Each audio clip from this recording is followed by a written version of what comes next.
Il est midi, bonjour à toutes et à tous, c'est l'heure de votre journal, tout de suite les titres de l'actualité. L'installation de la Commission nationale de révision des codes communaux et de wilaya, un engagement du président de la République qui se concrétise. La Commission a pour mission d'améliorer la gestion de l'administration locale.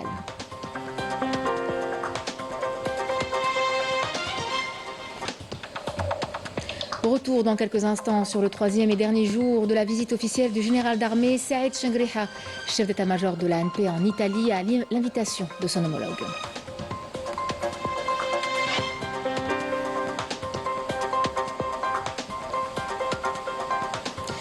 Annulation des accords signés entre le Maroc et l'UE qui s'appliquaient au Sahara occidental. La Cour de justice de l'UE a statué en faveur du Front Polisario. Une décision considérée comme une victoire pour la cause sahraoui dans sa bataille juridique. Nous vous parlerons par la suite des ressources naturelles sahraouies illégalement exploitées par le Maroc et du peuple sahraoui qui appelle à une intervention urgente avant d'évoquer les graves violations que subissent les Sahraouis. Un nouveau rapport accable le régime de Marzen.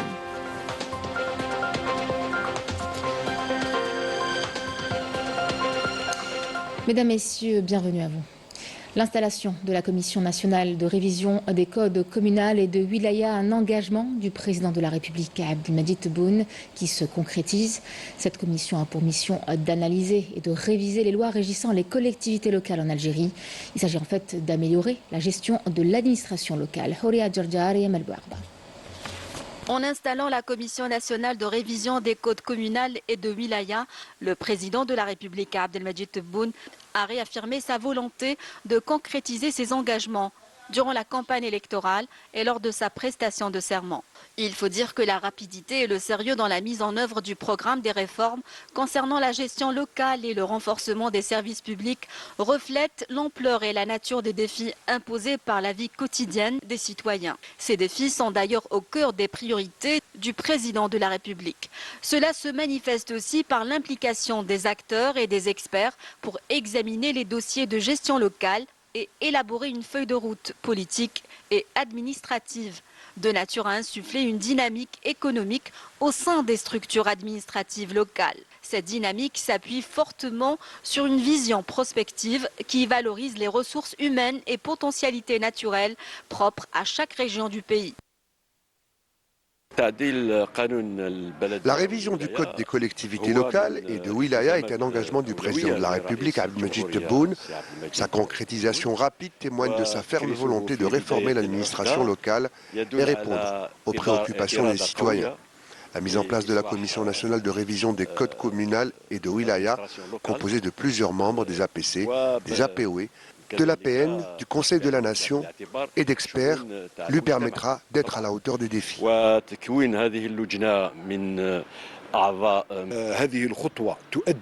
Cette démarche permettra de renforcer les prérogatives des élus locaux et améliorer les services publics, de quoi consolider la démocratie participative et concrétiser le développement local. Nous avons constaté une grande rapidité dans la concrétisation des engagements du président de la République. J'espère que la commission qui a été installée permettra d'élargir les prérogatives des élus. Cette commission est composée d'experts et de compétences avérées, ce qui nous rassure quant aux résolutions qui seront prises pour élaborer un code communal et de wilaya qui répond au mieux aux aspirations aussi bien des élus que des citoyens.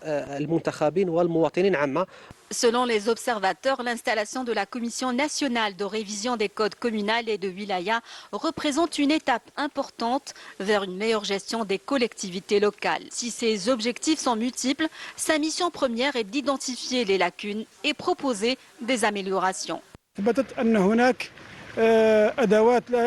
L'expérience a démontré qu'il existe des lacunes qu'il faudra résoudre pour réaliser le développement local en élargissant les prérogatives des élus et en renforçant le rôle de l'administration locale.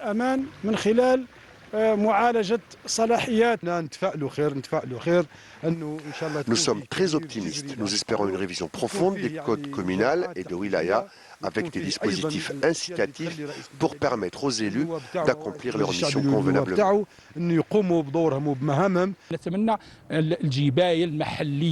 Nous espérons de nouvelles dispositions par rapport à la fiscalité communale pour permettre à chaque commune de tirer profit de ses richesses. En plus d'adapter les lois pour répondre aux besoins des citoyens, cette commission permettra aussi de définir les rôles et responsabilités des différentes instances administratives locales afin d'accroître la transparence au sein de ces institutions. Nous revenons ce midi sur le troisième et dernier jour de la visite officielle du général d'armée Saïd Shangriha, chef d'état-major de l'armée nationale populaire en Italie à l'invitation de son homologue, l'amiral Giuseppe Cavo Dragone, chef d'état-major italien de la défense. Il a été notamment question de la coopération bilatérale et des enjeux de sécurité régionale. Les détails avec Walid Yousfi. Lors de cette rencontre, les deux parties se sont félicitées du niveau d'excellence de la coopération militaire bilatérale entre les deux pays amis, qui reflète l'entente et la grande confiance qui distinguent les relations algéro-italiennes à plus d'un titre. Les deux parties ont également passé en revue le développement de la situation et les mutations géopolitiques prévalant dans les zones d'intérêt commun. Le général d'armée a fait part à son hôte de ses vifs remerciements pour l'accueil et les marques d'hospitalité qu'il a reçues avant de lui transmettre les salutations du président de la République, Abdelmadjid Tebboune, qui accorde un intérêt particulier aux efforts visant à élever les relations algéro-italiennes dans tous les secteurs, au plus haut niveau, particulièrement dans les domaines liés à la coopération militaire bilatérale.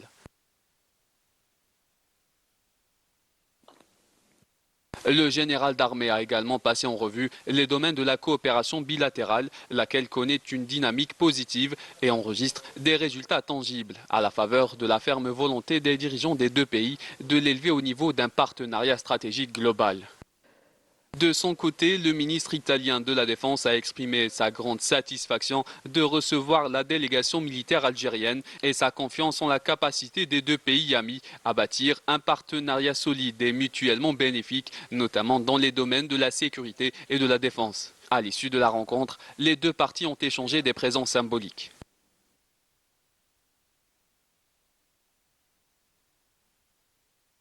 Le général d'armée Saïd Shangriha, chef d'état-major de l'armée nationale populaire, a effectué ensuite une visite à l'entreprise italienne Leonardo SpA, une des entreprises leaders en Europe dans l'industrie de défense et les technologies de pointe, qui propose une gamme variée de solutions militaires, notamment dans les domaines de l'aéronautique, l'aérospatiale et les systèmes de défense terrestre et navale.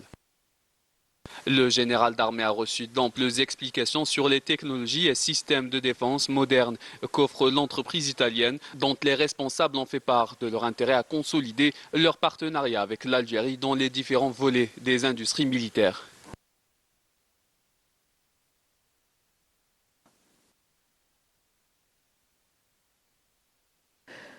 Le général d'armée s'est rendu au siège de l'entreprise Fincantieri, spécialisée dans l'industrie militaire navale, où il a suivi une présentation retraçant l'histoire du partenariat naval entre l'Algérie et l'Italie avant de s'enquérir des capacités de production de cette entreprise dans le domaine de la construction des navires de guerre et des équipements militaires navals, ainsi que des techniques modernes qu'elle propose. À cette occasion, les deux parties ont exprimé leur souhait de consolider la coopération bilatérale. Le président directeur général de l'entreprise, Biagio Mazzotta, a affirmé à cet effet que l'Algérie constitue un partenariat fiable et sérieux sur les plans régional et international. À l'issue, les deux parties ont discuté des moyens permettant un transfert de technologie, outre l'intensification d'échanges d'expertise entre les ingénieurs militaires et les techniciens des deux pays. Les travaux de la réunion des ministres de l'Intérieur du G7 regroupant les 7 principales puissances industrielles mondiales ont débuté hier à Marabella et Clano en Italie avec la participation de l'Algérie, représentée par le ministre de l'Intérieur, des collectivités locales et de l'aménagement du territoire Brahim Merad. Une réunion sur 2 jours consacrée à l'examen de plusieurs questions relatives à la sécurité, à la migration clandestine, à la lutte contre la cybercriminalité. L'Italie assure cette année la présidence tournante du G7 qui compte également les États-Unis d'Amérique, le Royaume-Uni, la France, le Japon, l'Allemagne ainsi que le Canada.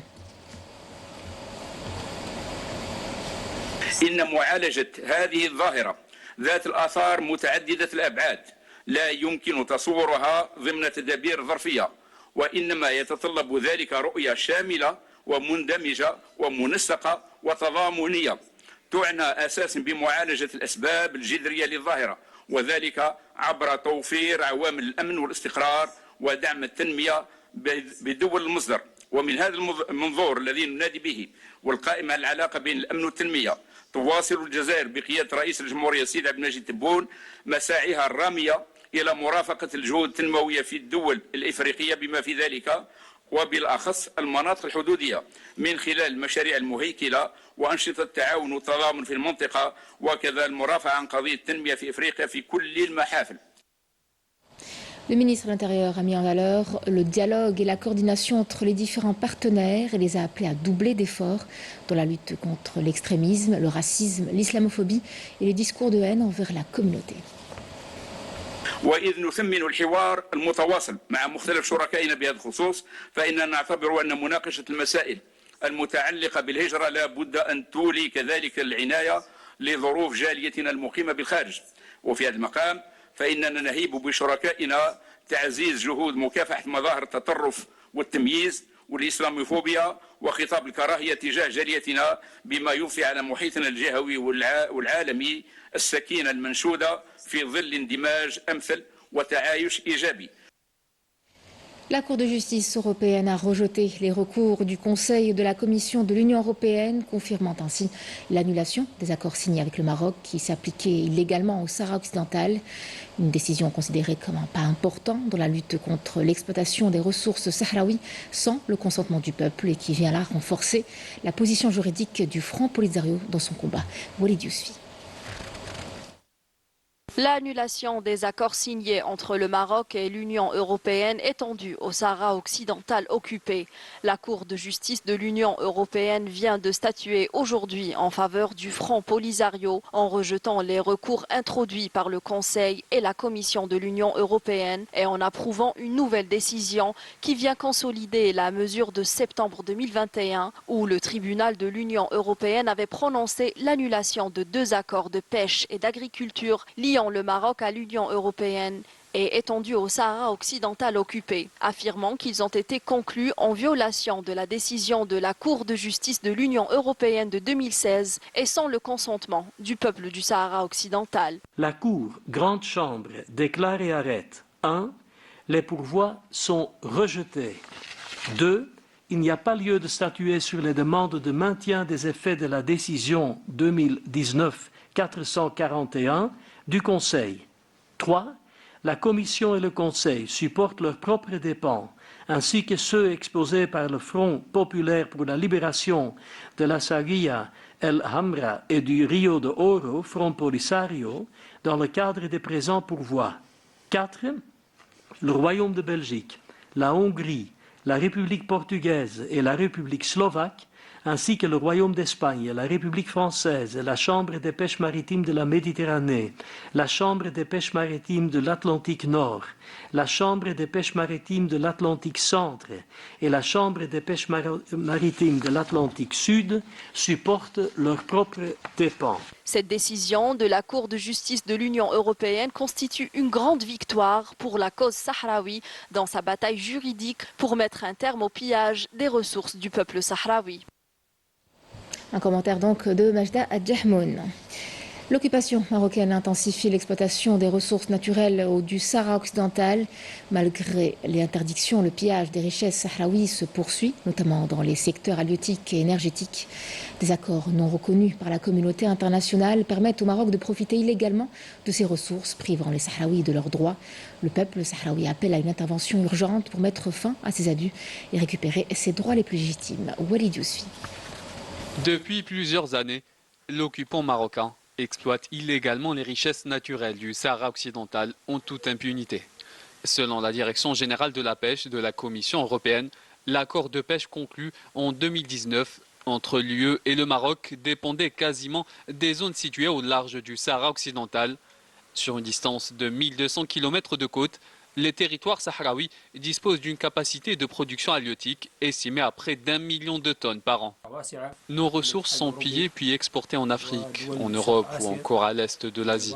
Une nouvelle forme de pillage a connu le jour récemment, celle des énergies renouvelables.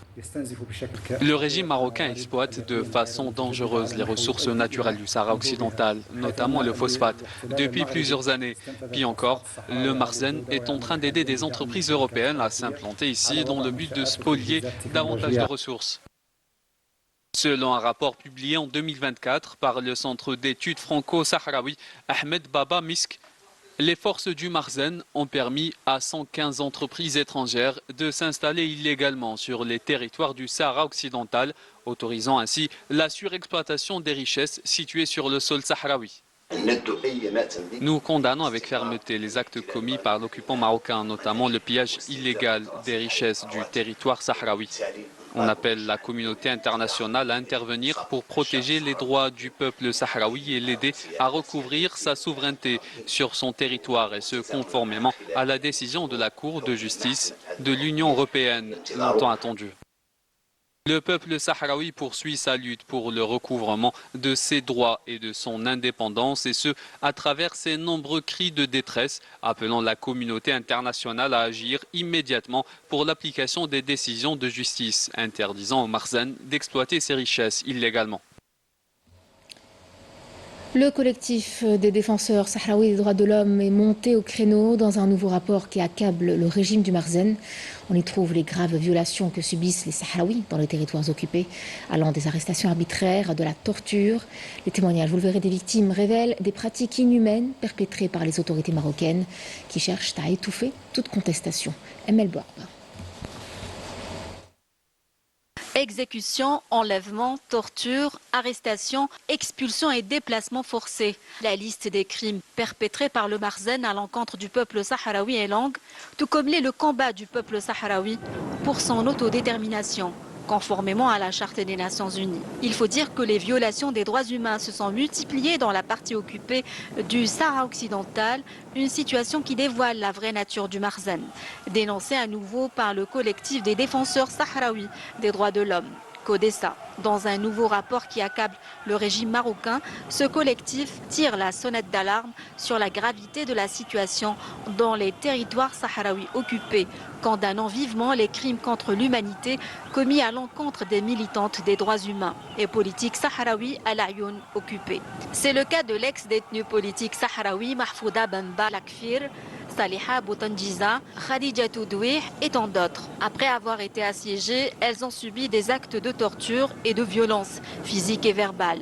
Blessées et humiliées et psychologiquement affectées, elles gardent encore des séquelles indélébiles des sévices infligés par leurs tortionnaires. Des officiers et agents de police en civil, connus pour leurs crimes contre l'humanité, contre des civils sahraouis. Leurs témoignages bouleversants, recueillis par le CODESA, illustrent la tragédie qu'endurent les Sahraouis privés de leurs droits les plus élémentaires et dévoilent aussi la vraie nature de l'occupant marocain qui fait usage de torture et de répression pour martyriser les Sahraouis qui réclament leurs droits légitimes. Il faut dire que depuis son invasion du Sahara occidental en 1975, l'occupant marocain utilise systématiquement ces pratiques comme outil de répression pour brimer le droit du peuple sahraoui à l'autodétermination. Déterminé à aller au bout de son combat, le collectif des défenseurs sahraouis des droits de l'homme appelle la communauté internationale à intervenir en urgence pour mettre fin au drame du peuple sahraoui, exigeant une enquête internationale indépendante pour que ces crimes ne restent pas impunis et pour la libération de tous les prisonniers politiques détenus dans les geôles marocaines. Tout en s'indignant de l'impunité accordée au Maroc, ce collectif réclame l'organisation dans les plus brefs délais d'un référendum d'autodétermination pour le peuple sahraoui pour garantir ses droits en vertu de la légalité internationale et des résolutions des Nations Unies.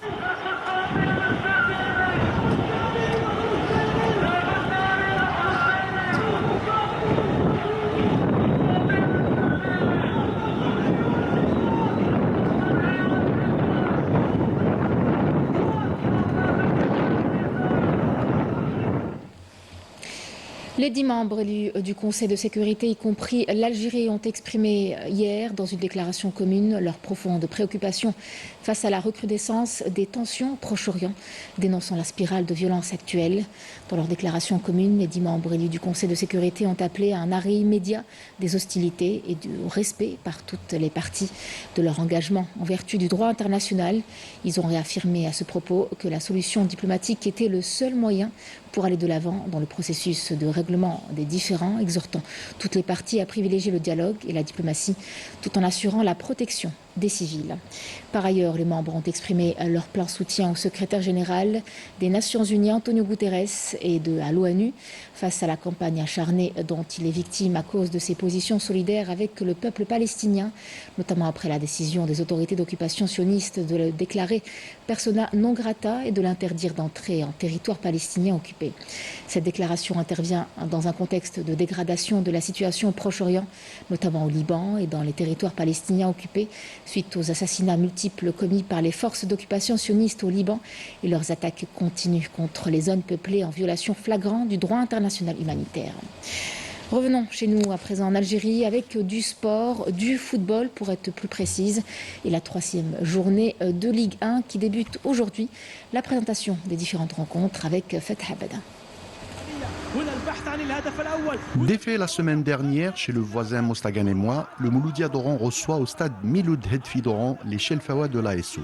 Après un bon départ lors de la première journée, les Mouloudéens ont enregistré leur première contre-performance et se doivent de réagir très vite pour éviter l'installation du doute au sein du groupe. Et c'est pareil pour leur adversaire du jour, le nouveau promu, l'Olympique d'Herbout, crédité d'une belle performance malgré sa défaite à Tizi Ouzou, reçoit une autre équipe qui déçoit en ce début de saison, la JS Sawara, au stade de l'unité maghrébine de Béjaïa.